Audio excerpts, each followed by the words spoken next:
اپنے خواب اپنے سوالات کی صورت میں ہم تک پہنچاتے ہیں۔ صابر صاحب تعبیر بتا دیجیے۔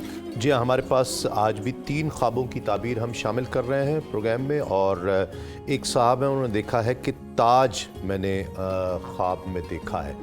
اب تاج دیکھا ہے یا تاج پہنتے ہوئے دیکھا ہے یہ انہوں نے ذکر نہیں کیا۔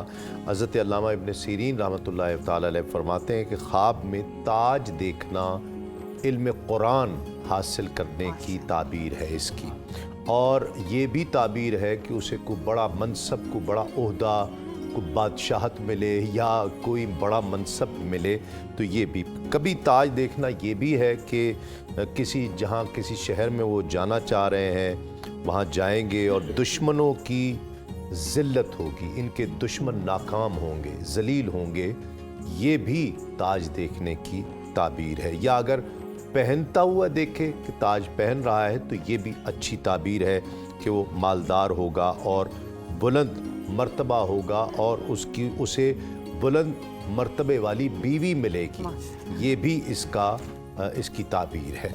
اچھا، ایک صاحب ہیں، وہ کہتے ہیں کہ جی میں نے کدو دیکھا ہے خواب میں، تو کدو شریف اگر دیکھا ہے تو حضرت علامہ ابن سیرین رحمۃ اللہ تعالی نے فرمایا کہ اگر کوئی خواب میں یہ دیکھے کہ کدو کے موسم پر اس کے گھر میں کدو کا درخت ہے، تو اس کی تعبیر یہ ہے کہ اس کی عزت اور مرتبہ بڑھے گا، یعنی اس کو عزت ملے گی۔ اگر بیمار ہے تو شفا پائے گا، یہ بھی اس کی تعبیر ہے۔ اور اگر غلام ہے تو آزادی ملے گی، یہ بھی اس کی تعبیر ہے۔ اور اگر خواب میں دیکھا کسی کافر نے کہ کدو دیکھا ہے تو یہ اس کی تعبیر ہے کہ وہ مسلمان ہو جائے گا۔ اور اگر کوئی مسلمان دیکھے تو سلامتی کے ساتھ اپنے وطن کو واپس پہنچے گا، یہ بھی کدو شریف کو دیکھنے کی تعبیر ہے۔ اور اگر کوئی گناہگار آدمی، کوئی فاسق دیکھے تو اس کی تعبیر یہ ہے کہ وہ اللہ رب العزت اسے توبہ کی توفیق عطا فرمائے گا۔ تو یہ ہر اعتبار سے بہت اچھا خواب ہے، اللہ تعالیٰ آپ کو مبارک فرمائے۔